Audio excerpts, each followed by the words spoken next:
সবের নাম আমি জানি, একজনের নাম জানি না, নাই সবকিছু জানি আমি। আমার সামনে, আমার চোখের সামনে মেরেছে ওরা।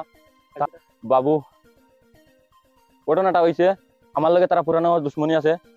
আর আমার কাছে আমার লগের এরা পয়সা পাইতো, আমার ঘরে গেছে পয়সা না, তারা মনে করছে তারা মারার লাগি গেছে। দুইজন মানুষ খালি আমার লগে গেছে, আমরা রাস্তার বাইরে আধা রাস্তা তার পিছেতেই তারা অ্যাটাকটা করে লিছে। আমরা লগে লগে সামনে ফিরে লিছি, ফিরানি ফিরে দেখছি তো এগু মানুষ ফালাই আছে। তারপরে আমরা বাড়ি পড়ে যেত, আমরা ফড়িয়া দড়িয়া দুইজন বাকি গেছি। আর তো আসলে আমার এই প্রাণে মারার অনেক দিন থেকে প্রাণে মারার হুমকি দেয়। আমি থানাতে এফআইআর দিছি একটা, আজকের দিনের মধ্যে গিয়ে একটা এফআইআর দিছি। আমি প্রশাসনের কাছে অনুরোধ জানাইছি আমাকে মেরে ফেলবে ওরা, আপনারা একটু সাহায্য করুন, সাহায্যের হাত বাড়ান আমার সাথে। ওনাদেরকে বলছি, ওনারা বলছে কালকে সকালে আসার জন্য। কালকে সকালে আসতে আসতে এখন সন্ধ্যাবেলায় ঘটনা। তাহলে তার জায়গাতে আমি থাকলে তাহলে তো আমাকেও মেরে ফেলতো ওরা। মানে উদ্দেশ্যটা আমারে মারার, কিন্তু আমাকে মনে করে ওকে মেরে ফেলছে, তাই নির্দোষ মানুষকে মেরে ফেলছে। তাই ওদের কঠোর শাস্তি চাই আমি। আমার আর দুনিয়াতে কেউ নাই, আমার বাবা ঘরে থাকে না, আমি একা থাকি। তাই আমারে মারার জন্য গিয়েছিল আমার বাইরে আমার লোকের বন্ধু, ভাই যখন বন্ধু সমান, অ্যাটাক করে মেরে ফেলছে। দেখো গ্রামের মানুষ থাকলে মায়া মহব্বত থাকে, তার জন্য আমার এখানে বন্ধু আমার মাথাতে একটু জ্বালা যন্ত্রণা করছে। আমার চোখের সামনে ওরা মেরে ফেলছে। না আমি আমার মাথা ঠান্ডা হলে 20 থেকে 22 জন আমি কালকে আপনাদের ভিডিওর মাধ্যমে কয়ে দিব। 20 থেকে 22 জন। আমার নাম হইলো সাকিব হোসেন লস্কর, আমার বাবার নাম হইলো রহিমউদ্দিন লস্কর, আমার ঘর হইলো জামালপুর কারপুর।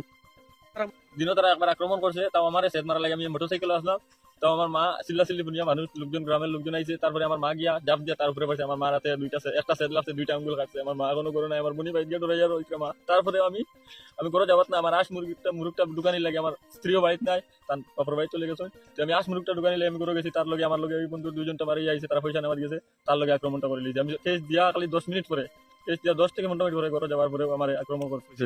ঠিক আছে, ভালো লাগে কইছেন না। আমার তো একটা জানোর ধরে আমি একটু ইঞ্জেকশন মারছেন, আমার মাথার দিকদারে করে আমি আইয়া কইছি আমি ঘরে গেলে আমি ঠান্ডা লাগে, আমি ঘরে গেলে ঘুমাই, সকালে হলে আমার জেনুলে আমার লাগে নিবা করো। তখন আমার বেশি ঠান্ডা লাগে, আমার ইঞ্জেকশন 3টা মারছেন তারা। নার্স ডাক্তার কইছেন যাও কি আমারে। এখন আইছি আমি হাসপাতাল থেকে, এই প্রেসক্রিপশনটা নিয়ে আইছি আমি।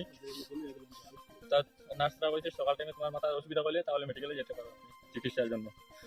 তাও দিনের আমার কাছে এই কেসের কপিটা এখনো আমার ফোনে আছে, আমি জেরক্স লইতে পারি নাই, জেরক্সের দোকান আসলে আমি ফোনে নিয়ে নিছি। এর আগে একদিন তারা আসতে লাগাইয়া এক মাস আগে হইব আমার বাইরে তারা গরো গিয়া 7 থেকে 8 জনে আক্রমণ করছে। মাথার মধ্যে সিলাই আছে, 7 গায়ে মেডিকেল নিয়ে গেছে, গলার মাঝে আছে সেদ একটা।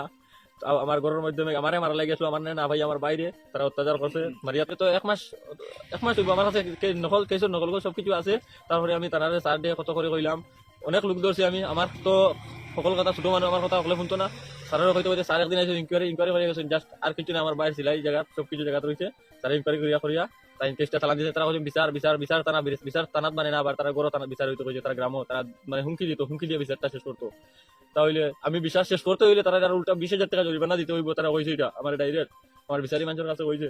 তাও আমি আমার বাইরে ডরাই আমার বাবার কাছে দিলাই যে বাইরে ঠিকানা থাকে আমার ভাই, আমি একলা আমার স্ত্রী লই আছি।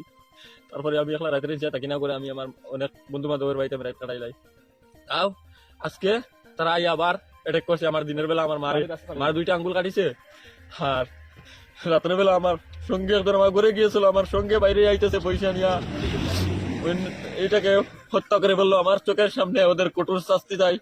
আর আইন প্রশাসনের কাছে হাত জোড় করে আমি বিনম্র অনুরোধ করছি আমাকে বাঁচার একটা সুযোগ দেয়। আমার জায়গাতে থাকলে আমাকে মেরে ফেলতো। আর কোনো জায়গায় আমার স্থান নেই, এক কাশ্মীরের নিচে এক জমি করে আমার কোনো জায়গায় স্থান নেই। মাটি চলে হবে আমার। সাল থেকে আমি তারা একটি বোলেরো গাড়ি আছে, এটা চালাইতাম। তাহলে মাউসার রোড, এখানে অনেক লোকজন আছে। মাউসার রোডে যেতে হলে বড় টেটের টায়ার লাগে। এই শোরুমে যেটা টায়ার দিয়ে হয় এটা দিয়ে গাড়িটা আপ ডাউন করতে পারে না, লুট গাড়ি। তাই লাইনগুটি টায়ার দিয়ে আমাকে তারা মণিপুর পাঠিয়েছে। মণিপুর জরিমানা দেওয়ার লাগে কইছে 10,000 টাকা। আমি এখন ড্রাইভার মানুষ, 2 টাকা রুজু করলে 10,000 টাকা তারা কিরকম দিব। তাও তাতে বিবাদ লাগিয়ে আমার লোকে মায়ের ফিট করছে তারা। আর তাহলে আজকে পর্যন্ত মার্ডার করছে তারা। তো ওখানে সবার কাছে আমার অনুরোধ।